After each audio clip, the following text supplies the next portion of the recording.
the expectation always be, to some point, is that they can only help. And if they help, we expect them to pay. They expect us to pay if they are willing to help for us. You see, in whatever facets of life we go through, in whatever difficulties of life that you go through, in whatever situation that you may be in, when you seek for help, when you seek for assistance, the expectation is that you will have to pay for it. Doesn't matter whether you are talking to mom or whether you are talking to dad. It's always the expectation is that you will have to pay for it.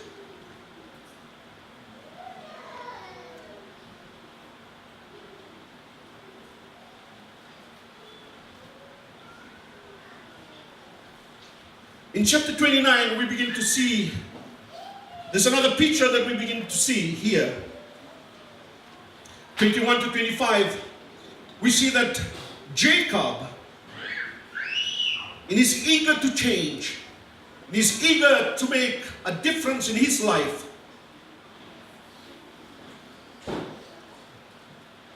he is willing to make a commitment with his father-in-law Laban. He said, even if I labor,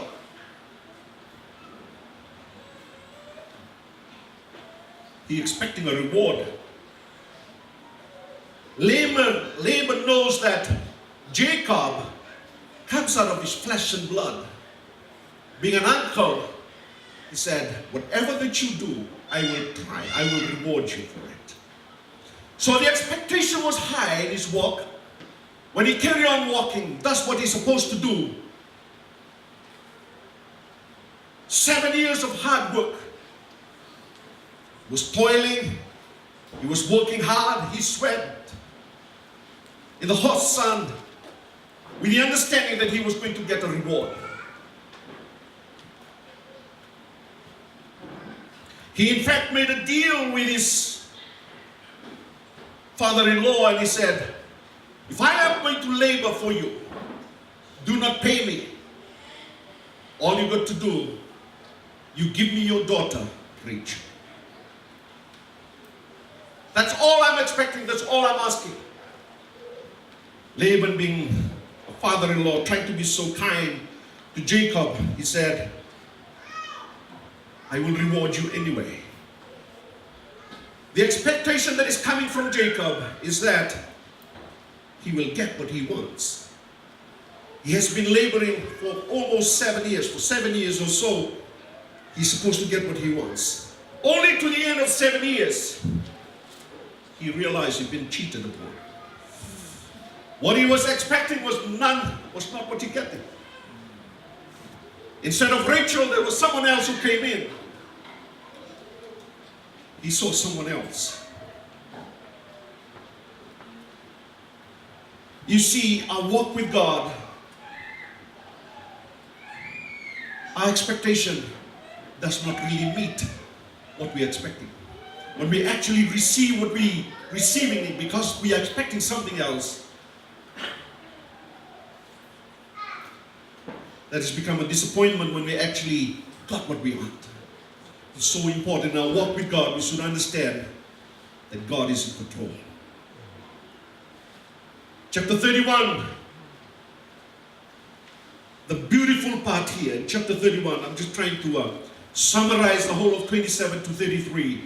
In chapter 31, the beauty about this is that even though Jacob was cursed, even though Jacob was being sent away from home, even though he lost his dad as well as his mom, but God was still watching. God was still watching. From a distance, from where he was, God was still watching Jacob. Jacob, even though expelled from home, he still carried the promise of God in his life. You see, in our walk with God,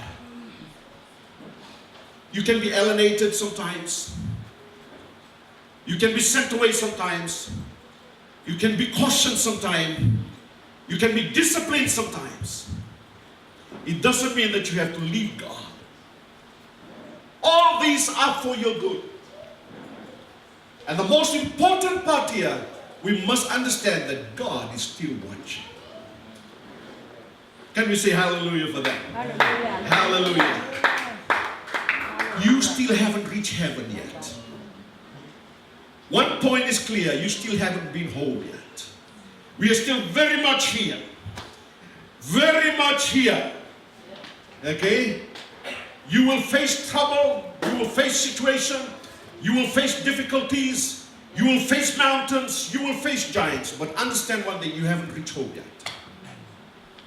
You'll go through some disciplinary action, you will go through some problematic situation, you will face some ups and downs in your walk, even in church. But remember this, God is watching over you. Hallelujah. God is watching over you. I've noticed some people over years, they come in from one church to the other church.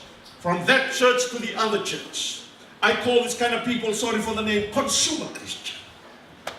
Okay? You come in, you want to taste what is good, see what's there on the shelf. If you feel right, you'll be there for some time. So when it is taken away, you're lost too. A consumer Christian is a feeble, weak Christian. Am I hitting something?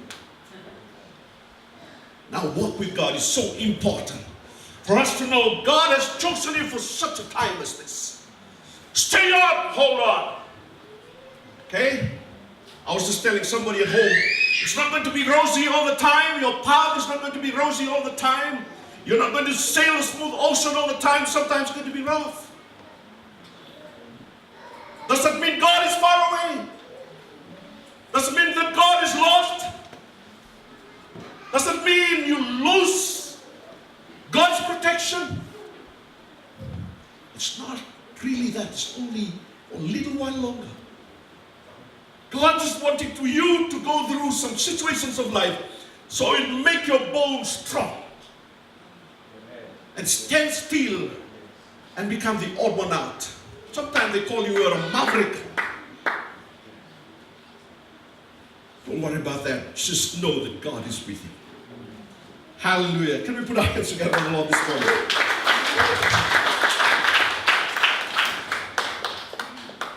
Jeremiah 1:12, it says, "For I am watching over my word to perform it." If this is the promise of the king, if this is a promise of a queen, if this is a promise of a minister, then you can doubt it. But if it is a promise of God, take it on. Hallelujah. Hallelujah. For I am watching over my word to perform it. Hallelujah. He saw the affliction in Jacob. God saw the affliction. God saw that he was tricked and ill-treated. In all the time from 27 to 33, God was watching him. He saw when they tricked him. He saw that Laban was cooking up something that is not good for his son-in-law. I'm not telling you don't trust your father-in-law. Trust him. I'm not telling you that you don't be good to your son, to your mother-in-law. They'll chase you from home. But look at this. This was one of the father-in-law, should I say. He behaved like this. Okay? God saw that. When God saw that Jacob's wealth, it's now the cause of jealousy between him and Laban. Even God was watching when Laban was beginning to separate things. When Laban was plotting something in the bedroom, was saying to his fellow workers, go and take this. Go and take the cows that side, the sheep this way, and also the goat this way. See, the weaker one, give it to my son-in-law Jacob. The stronger one, put this way. This is mine. See? You see, be careful what you're doing in the bedroom. Don't ever think that nobody's listening. Somebody's listening. Praise the Lord. Somebody's listening. Come on. Hallelujah. Understand that. Oh my If God. no one is listening, Jesus. God is listening. That's right. Hallelujah. Jesus. And Hallelujah. the amazing thing is, when God does a reward, He don't just reward it for few to see. He'll open it up That's right. for the whole world to know and Yeah. to see. Praise Who would ever know that I'll be preaching about it today? my God. For something that they talked about in the bedroom. After thousands of years, Pastor Ned stood up to preach about it. Could you imagine? Can you ever imagine? So just be cautious and be careful. Hallelujah. This is in chapter 31 as we go. You may be a child of God, but you are away from home. If you are sitting here, looking into Jacob's life, taking it, the rationale that we are talking about here, you can be a child of God. Be a so-called child of God. You believe in the Lord. You trust in Him. But you are far away from home, or you are in exile, or a backslider. You see, I don't know what you're facing now. I really don't know why you are here. You see, I really don't know what you're going through in life. You may call yourself to be a born-again Christian. You may call yourself that you are a child of God.